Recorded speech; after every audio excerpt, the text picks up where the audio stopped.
dhammaan dadka meesha isugu yimid ama ha ahaado ururka jowxa oo ugu horeeyo admiraal maxamed cumar cusmaan iyo baalashiisa golaha dhexe iyo fulinta ama ha ahaato ummadda weyn ee soomaaliyeed ee meesha isugu timid waxaan idin leeyahay assalaamu calaykum waraxmatullahi wabarakaatu marlaba walaalayaal maanta waa maalin weyn oo aan isugu nimid inaan aayaheena ka tashado ha ahaatee waxaan nimid goobtan qabridaha ee caasimadda ah ee soomaali taariikhda ku leh waxaan u nimidna waxay ahayd burbur badan baa ka dhacay hase ahaatee alxamdulillah maanta guul baan taaganahay guusha aan taaganahay waxay tahay halkankaas haddii aanu jiri lahayn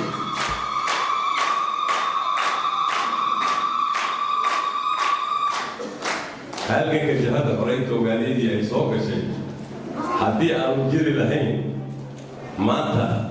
qiimaha aan ku leenahay Ethiopia kuma lahaaneen dhab ahaantii marka la yidhaahdo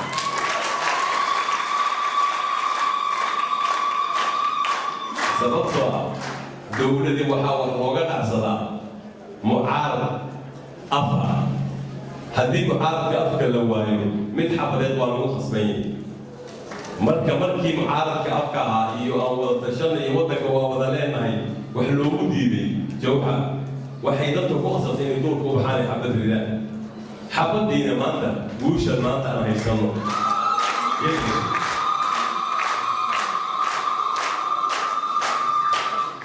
marka walaalayaal hadda waxaa ilaahay lagu mahadiyaa in guushii la gaaray ay nala garteen walaalaheen jowxa oo ay hubkii dhigeen oo maanta Ethiopia waxay taagan tahay bartii 19 la taagnaa keliya waxa annaga noo dheer oo 19 meeshaan taagnin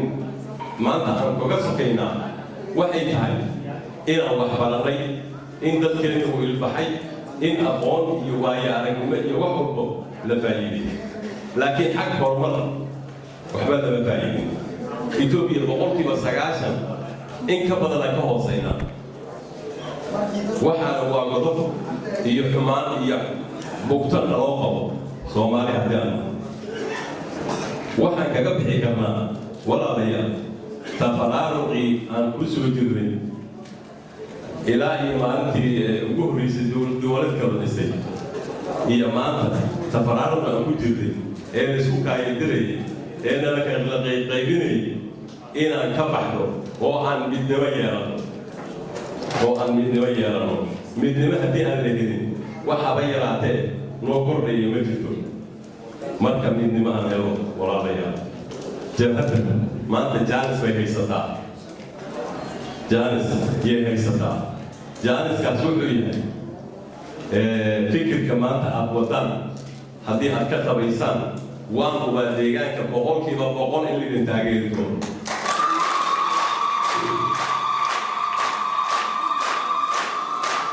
maxaa yeelay dadkeena horu mid badan ugu soo hangoobay dowladihii la dhisayay ama axsaabtii la dhisi jiray oona soo maray magac kastaba ha lahaadeen markastaba waxay isu bedelaysa soomaalinimo iyadoo la leeyahay yaa haddana waxaa la watay qabiil iyo danagaal aa la watay marka taa iyada haddii aad ka baxdaan waan hubaa ummadda Soomaaliyeed qoys kastoo ahaata inay taageeri doonto marka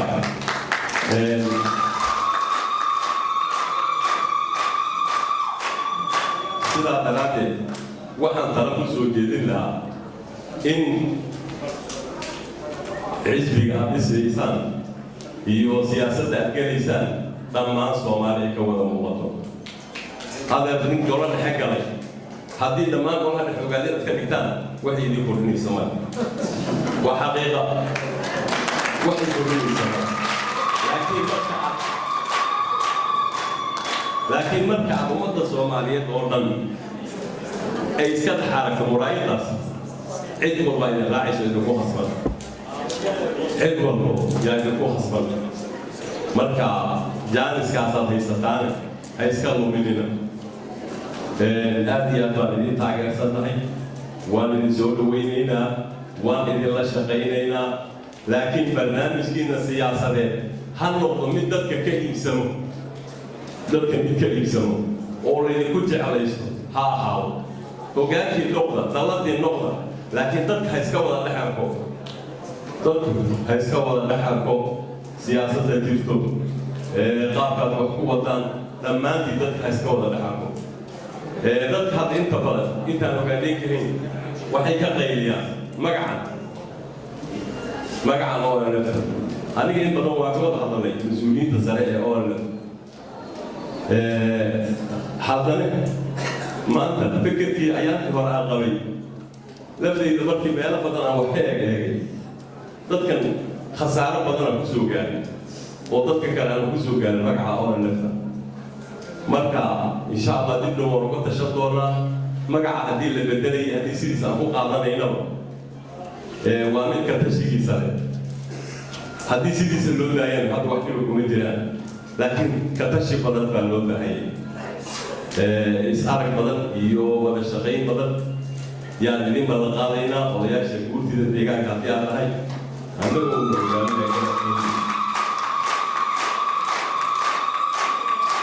ديار بالدين هاي قوب كسوة استاكتان إنا اللي قرب استاكتو إنا اللي بلا شقينو إنا واحد اللي قبضو سي أمتنا أي أسوة كبتو دي مبدعي كل عين أي أسوة كبتو يوالي بلا شقيننا والي من تاجرنا والي من سلوينا والسلام عليكم ورحمة الله وبركاته